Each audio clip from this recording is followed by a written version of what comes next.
Bonjour à tous, on se retrouve pour le quintet de mardi, direction l'hippodrome de Fontainebleau pour le prix Hubert de Cateux, quintet qui va se disputer en Réunion 1, course 1, départ 13h55, 1200 mètres, ligne droite, 16 partants, terrain souple 3.5 annoncé par France Gallo. Alors c'est des quintets encore plus compliqués que les handicaps où ça tourne. Ligne droite, les cordes en général, on les regarde pas et surtout qu'à Fontainebleau, c'est pas vraiment une ligne droite, hein. Il y a un peu, un petit tournant, à mi-chemin, donc c'est des quintets extrêmement ouverts et souvent rémunérateurs. N'oubliez pas que de liker, partager, ça donne un maximum de force à la chaîne YouTube, de vous abonner, c'est gratuit. Pour ceux qui ne le savent pas et qui me l'ont demandé surtout sur TikTok, en appuyant sur le bouton abonner, YouTube vous prévient automatiquement de la mise en ligne de la vidéo. Donc ça, c'est bien.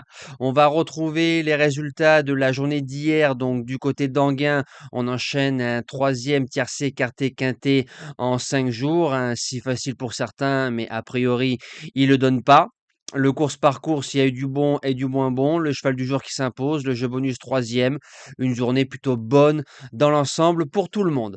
Dédicace à Alexandre Roussel. Donc pour ceux qui ne le connaissent pas, hein, c'était un jockey du Sud-Ouest disparu à l'âge de 49 ans, hein, donc ça nous prouve que la vie, tout va très vite, surtout pour les personnes qui insultent les gens sur les réseaux sociaux, hein. La vie, tout va très vite, hein. On est là aujourd'hui et demain, on n'est plus là, hein. C'est le seul décideur, c'est lui qui est en haut, c'est Dieu, donc voilà, c'est toujours des moments compliqués, pour les entourages, donc cette, vidéo-là lui sera dédiée, surtout qu'on le voyait souvent aussi du côté de Fontainebleau. Donc dédicace à Alexandre Roussel, parti trop tôt. C'est parti pour la sélection de mardi. Alors en base gagnante, j'en ai pas un entre guillemets qui m'est sauté aux yeux. Donc je suis parti avec le 9 Wild West qui a fait une belle rentrée sur cette piste-là sur un 1100 mètres. Il adore Fontainebleau. Il est quatrième en 2024 de ce quintet-là en 37 de valeur. Derrière, il gagnait quintet en 37. Il se retrouve en 37, corde 1, sous million. Franchement, il coche pas mal de cases pour s'imposer. En deuxième base, le 6 Scarface qui vient de battre récemment ma base gagnante, mais Scarface avait plusieurs courses sous les sabots. C'est un cheval qui peut aller devant. Il a gagné quintet en 34,5.